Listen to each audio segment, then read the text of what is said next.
जब कोई रिलेशनशिप खत्म हो जाता है, जुदा हो जाता है, कोई ब्रेकअप हो जाता है, कोई नाराजगी हो जाती है, दोस्ती खत्म हो जाती है, ऐसे कौन से एक्ट हैं जो हमें नहीं करने चाहिए? या फिर कुछ ऐसा बता दीजिए कि ये नहज आए ही ना।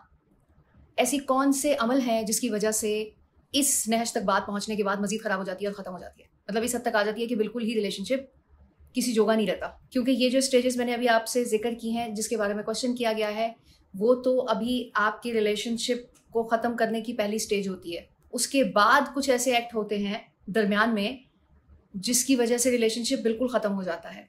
तो क्वेश्चन किया गया है कि ऐसे कौन से एक्ट है जो नहीं करने हैं। 90 to 95% लोग जो रिजल्ट चाहते हैं और जो एंड चाहते हैं, वो डेफिनेटली ये होता है कि अगर ये स्टेज आ गई है तो हमारा मामला दोबारा से बेहतर हो जाए और हमारी दोस्ती हो जाए और पैचअप हो जाए। तो जो लोग ये चाहते हैं वो एक एक्ट करते हैं जो कि उनको नहीं करना होता, जिसका रिजल्ट जो वो चाहते होते हैं उसके बिल्कुल अपोजिट आता है और हमें पता भी नहीं चलता। लाशऊरी तौर पे हम करते चले जाते हैं।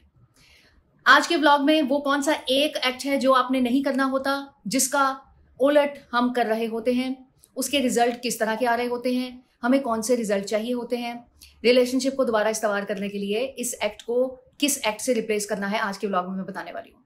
जितनी भी सिचुएशंस मैंने शुरू में गिनवाई हैं मैं रिपीट नहीं करूंगी। जब भी ऐसी कोई सिचुएशन आती है तो सबसे पहला काम जो किया जाता है वो क्या होता है? ये स्टेज तभी आती है जब कोई बंदा गलतफहमी का शिकार हो जाए, किसी को किसी तीसरे बंदे से मसला हो जाए, अपने पार्टनर के साथ उस तीसरे बंदे के रिलेशनशिप की इस्लाह चाहिए होती है, या ऐसी कोई भी सिचुएशन जिसमें एक इंसान को दूसरे इंसान को सफाई देनी पड़े या उसको क्लेरिफिकेशन देनी पड़े कि अगर एक बंदा दूसरे इंसान को गलत समझ रहा होता है तो जिसको गलत समझा जाता है वो सबसे पहला काम यही करता है कि उसको सफाई देता है। दूसरे नंबर पे या तो रो पिट के और वो जो इमोशनल कार्ड होता है वो खेला जाता है कि नहीं मैं ऐसा नहीं हूँ, मैं ऐसी नहीं हूँ। डेस्परेशन जाहिर की जाती है इस रिलेशनशिप की तरफ कि मैं इसको कतई तौर पे बर्दाश्त नहीं कर सकता कि हमारा रिलेशनशिप ख़त्म हो जाए। और इस एक्ट के रिजल्ट में आप चाहते हैं कि दूसरा बंदा अपना माइंड साफ कर ले और हमारे साथ पहले की तरह इंगेज हो जाए। अब 90 to 95% मैंने बताया था लोग ऐसा करते हैं, उसमें से कुछ 80% लोग जो होते हैं वो इसके रिजल्ट एंजॉय नहीं कर पाते। इसकी वजह है ह्यूमन साइकोलॉजिकल फैक्ट्स जो कि आपके दिमाग पे असर कर रहे होते हैं।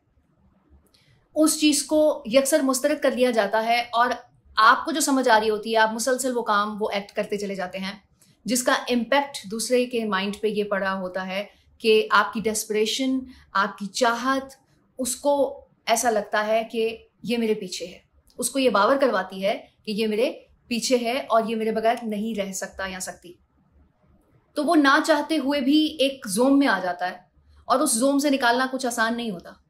वो जोम उसको उस तरफ ले जाता है कि ठीक है मेरे पीछे है तो है, आए पीछे आए, तरले करे, कोई मिन्नतें करे। इस जोम को हम बिल्कुल मुस्तरद कर देते हैं और हम ये सोचते हैं कि हम जितना ज़्यादा सफाइयाँ देंगे, जितनी ज़्यादा क्लेरिफिकेशन देंगे, फौरी तौर पे टाइम का ख्याल रखना है तो फ़ौरन से दूसरा बंदा उस चीज़ पे बिलीव कर लेगा और वापस आ जाएगा। कुछ ऐसे एक्ट होते हैं जो कि दूसरा इंसान अपनी पोजेसिवनेस में महसूस नहीं कर पाता कि वो क्या कर रहा है। अब बीवी एक्स्ट्रा ऑर्डिनरी पोजेसिव है और उसने अगर किसी लड़की के साथ देख लिया है या किसी जगह पर या किसी ऑफिस में कुछ ज़्यादा टाइम स्पेंड करते हुए देख लिया, कोई भी सिचुएशन ऐसी है कि कोई तीसरा बंदा इन्वॉल्व है, तो जो वो खातून है वो ये सोच रही है कि भाई पता नहीं क्या रिलेशनशिप है, कितनी दोस्ती है और कितना गहरा रिलेशन है। अब उसकी सफाइयाँ अगर मर्द फौरन से देना शुरू कर देगा और बार बार रिपीटेडली वो डेस्परेशन जाहिर करेगा अपने रिलेशनशिप की, तो औरत पे ये इम्पैक्ट जाएगा कि वो उस वक्त तो बिलीव कर लेगी लेकिन एक माइंड में छोटी सी चीज़ उसके रह जाएगी और वो बार बार टिकटिकी बंदी रहेगी और वो उन दोनों के रिलेशनशिप पे नज़र रखना शुरू हो जाएगी। अब इस चीज़ का और इस मसले का हल कैसे निकल सकता है, या इस तरह की जितने भी मिलती जुलती सिचुएशंस हैं उनको किस तरह से ख़त्म किया जा सकता है? सिर्फ उलट करना है। ये कि जो डेस्परेशन है, जो रोना पिटना है, जो प्रॉब्लम है, जो सफाइयाँ आपने देनी है, उसको रोक लें ज़रा थोड़ी देर के लिए। कोई गुस्सा भी शो नहीं करना, कोई ऐसा एक्ट नहीं करना जो रिएक्शन में आए। पहले वाली सारी सिचुएशन मैंने आपको बता दी है, इसका क्या इम्पैक्ट डलने वाला है। आप स्पेस दे रहे हैं दूसरे इंसान को सोचने के लिए। जब आप फ़ौरन से सफाइयाँ देने लग जाते हैं तो मैंने आपको बता दिया कि क्या साइकोलॉजिकल फैक्ट चल रहा होता है।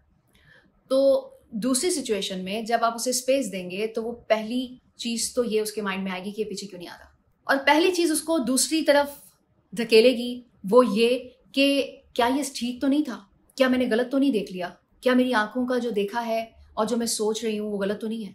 तो दूसरे इंसान के बारे में पॉजिटिव चीज़ें उसके माइंड में अक्यूमुलेट होना शुरू हो जाएंगी। और ये 100% तो नहीं, लेकिन 80 to 90% मैं ये कहूँगी कि पॉजिटिव चीज़ें ही होती हैं। उसकी रीज़न ये होती है कि आप खामोश हो गए हैं। आपकी खामोशी नेगेटिव साइड पे कम ही जाती है। खामोशी दूसरे इंसान को पॉजिटिव सोचने पे मजबूर करती है। तो दूसरा इंसान जब उसके बारे में सोचना शुरू करता है तो सबसे पहले वो यही सोच रहा होता है कि मुझसे तो गलती नहीं हो गई, ये खामोश क्यों है, कहीं ये सही तो नहीं था और उसको क्या ये बात बॉदर ही नहीं की। तो ये सारी चीज़ें उसके माइंड में आती हैं और वो फिर दूसरी जो स्टेज मैंने आपको बताई है वो आपसे रब्ता करने की कोशिश करती है या फिर पूछेगी कि भाई अब तुम बताओ। जब वो पूछेगी और वो जो थोड़ा सा गैप 1 2 3 दिन का आया है और वो जो जोम था जो मैंने जिक्र किया आपसे कि ये मेरे पीछे आ रहा है, उस जोम से वो नीचे आके सोचेगी, तो उस वक्त अगर आप बताएंगे कि जी हाँ जी ये मैटर था, तो तब उसको समझ में आएगा। देखिए थोड़ा सा वक्त का डिफरेंस डला है, उससे बहुत पॉजिटिव इम्पैक्ट आने वाला है। और ये जितने मसाइल हैं ना, कता ताल्लुकी, ये रिश्ता ख़त्म होने वाले, उसमें बहुत ज़्यादा परसेंटेज कम होने वाली है।